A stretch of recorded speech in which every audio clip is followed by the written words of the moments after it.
tangannya kencang, tek, tek, tek, tegas gitu. Artinya apa? Dia tidak gugup, tidak grogi. Ada alasannya. Itu tempatnya dia.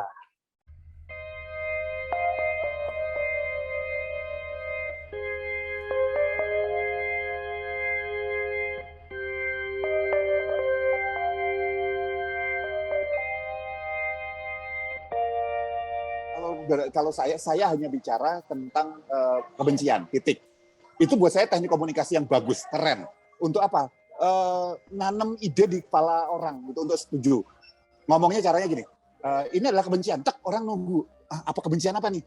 Gitu. Begitu nunggu, orang udah siap dengerin, dikasih kebencian terhadap kezoliman. Sehingga orang akan, oh iya gitu. Akan begitu. Ini teknik komunikasi tingkat tinggi yang digunakan.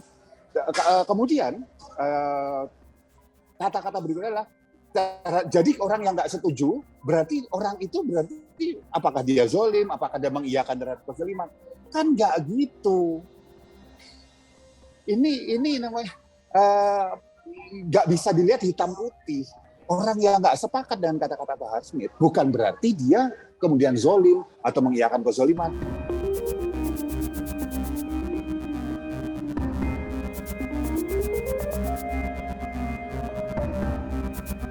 Saya tidak gini, lebih tepatnya dia tidak tangannya kencang, tek, tek, tek, tegas gitu. Artinya apa? Dia tidak gugup, tidak grogi. Ada alasannya. Itu tempatnya dia. Coba ditarik ke kantor polisi misalnya. Coba ditarik misalnya ke tempat yang lebih, memang pemeriksaan harusnya di mana, di kantor polisi. Polisi sekali lagi tidak harus untuk menjelaskan apapun, tidak harus mendengarkan apapun, tapi menyerahkan surat gitu. Ya udah selesai. Penjelasan sebenarnya ya udah tarik ke kantor polisi aja. Nah, itu baru dilihat tenang apa enggak. Kalau di tempat rumah sendiri sih ya tenang-tenang aja. Orang-orang sekitarnya banyak, orangnya dia segala macam.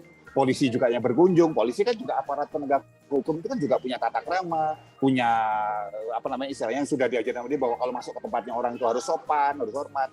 Ya wajar Bahar Smith-nya kira-kira tidak mengalami ketegangan apa-apa. Rumahnya sendiri, tempatnya sendiri. Itu yang saya lihat.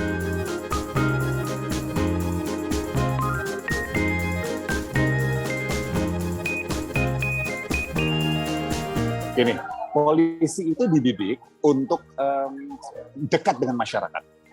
Sekali lagi, kalau kita bicara tentang pendidikan teman-teman di kepolisian, itu adalah harus ngerti cara merangkul masyarakat, harus ngerti untuk membangun hubungan dengan masyarakat. Dan ketika mau pamit, kalau pamitnya orang setempat itu salaman, ya dia salaman. Kalau pamitnya misalnya pakai nunduk kayak orang Jepang, ya teman-teman polisi juga akan nunduk kayak orang Jepang. Kan di mana bumi dipijak, itu nanti dijunjung. Dan sekali lagi itu ilmu kepolisian gitu, memang harus bisa merangkul masyarakat. Kenapa? Karena fungsinya. Nah, di situ ketika mereka pisah, mereka berpisah dengan pelukan. Yang mereka akan ikut pelukan teman-teman polisi. Bukan tidak berarti apapun buat saya, tidak berarti ada keramahan, kedekatan, enggak, gitu loh. Tetapi sebetulnya tidak diperlukan tanda petik penyidiknya langsung turun, sebetulnya nggak perlu juga, bisa orang yang memang bertugas ngirim surat, kecuali memang ingin melakukan sebuah proses untuk ngerti lebih jauh tentang keadaan di sana, sambil melihat keadaan, kecuali seperti itu. Ya teman-teman polisi punya cara lah, punya teknik segala macam. Tapi saya sepakat dengan Pak Jokowi bahwa jangan sampai kewibawaan polisi itu jadi kemudian turun karena polisi membeda-bedakan. Kalau orang biasa kok kemudian pakai surat dikirim biasa misalnya. Atau cuma satu orang diketok, terus ada orangnya, Pak, ada Pak ini, ada ini, menjalankan surat teks, selesai gitu. Tapi orang-orang tertentu, pejabat misalnya, atau orang-orang misalnya, orang-orang preman setempat misalnya, atau orang-orang yang sebetulnya dianggap ada kasus gitu, kemudian kayak gitu, jadi kayak sowan sendiri atau berkunjung sendiri kan juga punya 1000 arti, punya opini masing-masing. Ya tapi polisi sebaiknya tidak melakukan hal itu, saya sepakat dengan Pak Jokowi.